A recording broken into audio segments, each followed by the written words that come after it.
I'm Andrew, and this is my best friend CJ. What you wanna do? We run a vape shop here in Buffalo, New York. Vaping really is cool.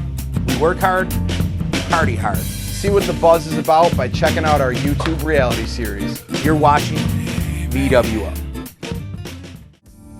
I think it's been about 3 years since my last cigarette, and I'm not really sure on the accuracy of that number. One of these days in the next like month or two, I'm smoking a fucking cigarette. You heard it here first. I've been jonesing hard for a fucking cigarette, and I don't know why. I know it's gonna taste like shit. I know it's gonna be the worst dog shit of a lifetime, but I just wanted to do it. I'm gonna share it with everyone in the shop. And if you don't take a toke off my fucking Marlboro Red, you're fired. Officially quit smoking in January. It would have been 6 years, but I went 2 years after I quit. I went to a Bills-Jets game, and I was offered a cigarette. I didn't have my e-cig around because I didn't want them to take it from me. So I took 3 drags of the cigarette, and I absolutely hated it. I have no urges for cigarettes, and if Andy smokes a cigarette, I'm gonna punch him in his cunt. Well, I've only had 3 cigarettes in my life. They're all when I was drunk. So, I mean, I think it's been about 4 or 5 years. I think I shared my last cigarette with a stripper. Last time I had my cigarette was about 6 months ago, and I snuck one in, but that was because I was being stupid. It's been probably about like 9 years since I've had a cigarette. Picked this up really just like as a hobby. I get urges sometimes, but just vape more, vape higher nicotine. Just under 4 months without a real cigarette. 7 months without an analog cigarette?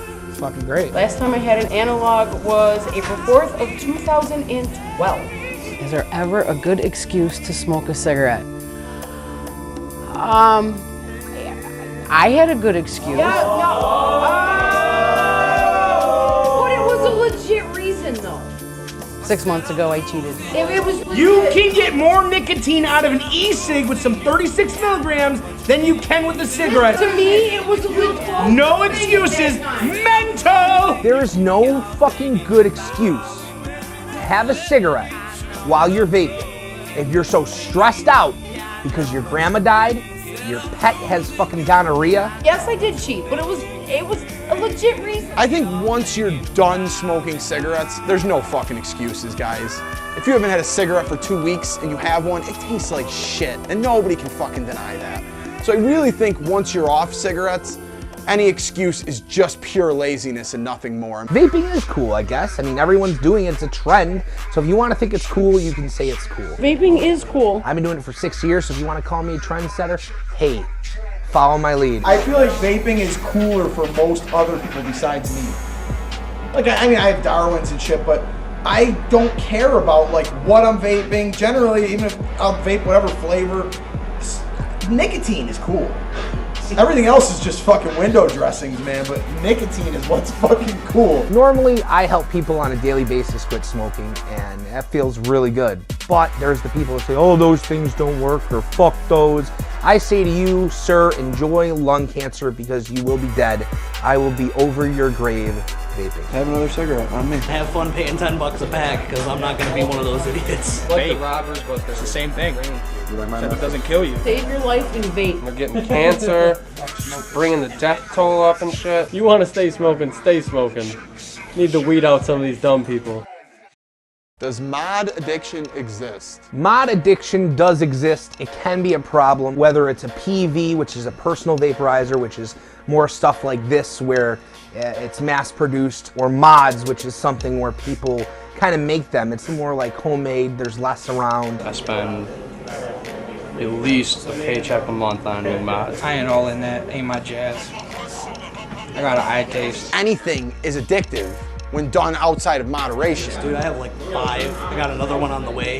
Yeah, definitely mod addiction. It's a huge thing. People fucking spend their paychecks on this shit and don't care about eating or their kids. They will fucking suck a dick for a Darwin. I would like a Darwin. But I ain't gonna suck my wiener over that shit. Andy has. Every time a new mod comes out, I need it. They need it. But the thing about mods is, they're all different, they all kind of look different, they all have different features, they all perform different, they got a different feel. I got my groove here. I was hoping to be better than an eye taste.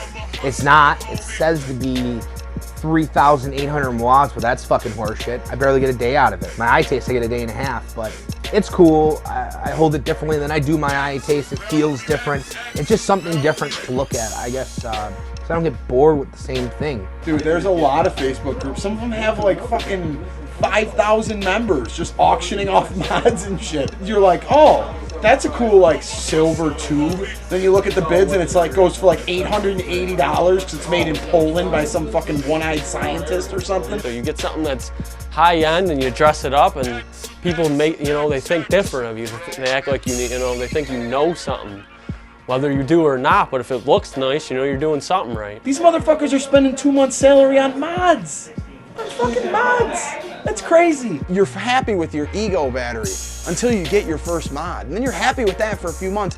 But even if that mod still works, you kind of feel like you need to get another one to back that up. And as soon as you get your backup mod, you're fucked. Rebuildables are going to be, or are already, just as addictive as mods. I really don't think that rebuildables are going to be as addicting as mods. No, they're all the same. And really, all you're doing is building a coil. That looks pretty addicting to me, dude. I think rebuildables is just the next step in the addiction. It's almost like egos are like the gateway drug. And once you get to the hard shit and mods, you're only one step away from rebuildables. These things just keep coming out and they're just getting more expensive and more expensive and more expensive. Rebuildables are not gonna take off. I mean, we got like a small little following right now, but this shit is, for anybody who's not willing to learn, no, it's not gonna take off. It's the in thing now, I guess. Once you're building your own atomizers, you're never coming back. That's it. You're like you need VapoRehab after you get into rebuildable atomizers if you're ever gonna go back to a clear or anything. I'm a lady, CJ. You don't need to be saying that shit on camera.